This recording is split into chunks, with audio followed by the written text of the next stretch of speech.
దేవుడి ముందు అందరూ సమానమే అంటాం. కానీ ఆలయాల్లో నిజంగా జరుగుతుందా అనే ప్రశ్న తాజాగా మద్రాస్ హైకోర్టు అందరి ముందుకు తీసుకొచ్చింది. ఓ కేసు విచారణ సందర్భంగా కోర్టు చేసిన వ్యాఖ్యలు ఇప్పుడు దేశవ్యాప్తంగా చర్చకు దారితీశాయి.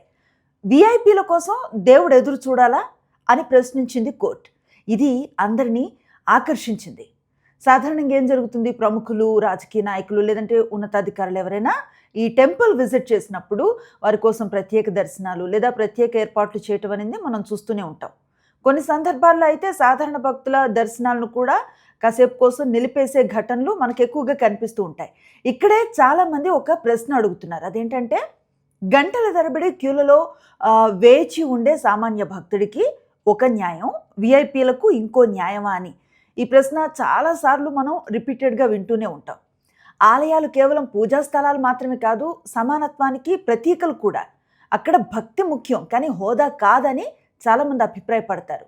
అయితే దీనికి మరో వాదన కూడా ఉంది. భద్రతా కారణాలు, అధికారిక ప్రోటోకాల్ కారణంగా కొన్ని ప్రత్యేక ఏర్పాట్లు తప్పవు అని వాదించేవారు కూడా ఓ పక్కన కనిపిస్తూ ఉంటారు. అయితే మద్రాస్ హైకోర్టు వ్యాఖ్యల తర్వాత ఆలయాల్లో విఐపి సంస్కృతిపై ఇప్పుడు మరోసారి పెద్ద చర్చ మొదలైంది. మరి మీరెలా చూస్తారు? మీ అభిప్రాయం ఏంటి? దేవుడి ముందు అందరూ సమానమనా? లేకపోతే ఆలయాల్లో విఐపి దర్శనాలు కొనసాగాలి అనా? మీ అభిప్రాయాన్ని కామెంట్ సెక్షన్లో చెప్పండి.